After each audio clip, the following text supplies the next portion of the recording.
My name is Blagg and I live in Fremantle, and I'm a filmmaker for many years, working on a digital PhD project about Fremantle. Sustainability is a contested idea and a complicated idea, and people don't really understand it. They often think sustainability is just to do with the environment.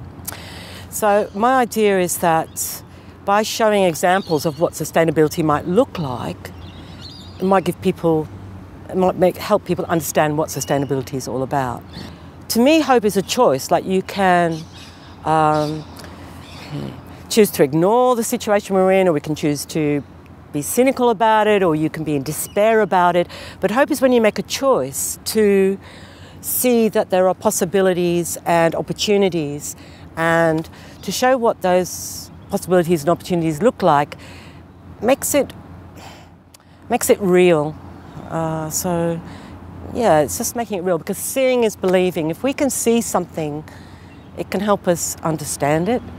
What has happened since the whole wonderful Web 2 thing, where we've had social media and YouTube, which is only in the last 5 years, is that we now have a way of distributing our material and swapping it with each other and sharing it with each other and embedding it with each other, which means that we don't need to have a big budget, and we don't need to have cinema release. We can actually make our programs very cheaply, for nothing often, and then we can put it on YouTube.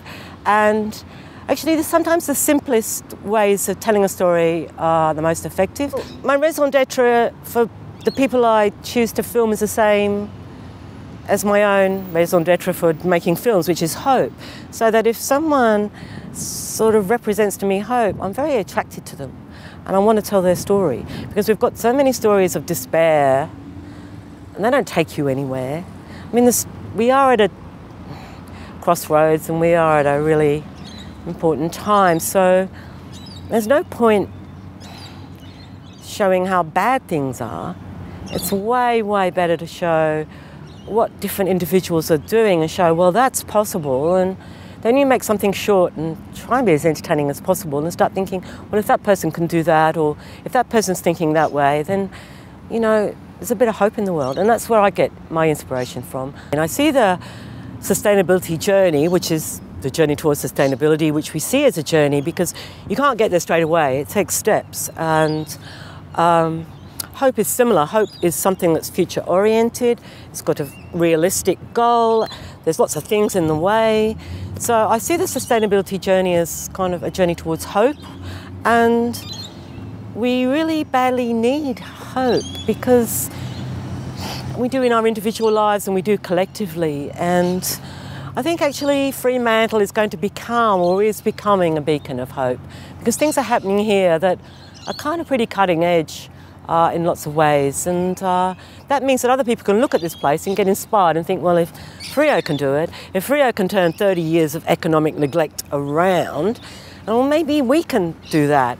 Or just seeing that it just takes courage, and it takes that leap, you know, because in the end, that hope, that sustainability journey begins with a choice, and the choice is whether, you know, you want to be part of that or not. Once you make a choice, then it involves action, and action is that same with hope and sustainability, a footstep journey. It's one step in front of the other. Nothing can happen fast. But at least you're going somewhere that's offering a future, rather than, you know, it all being doom and gloom. What would you prefer?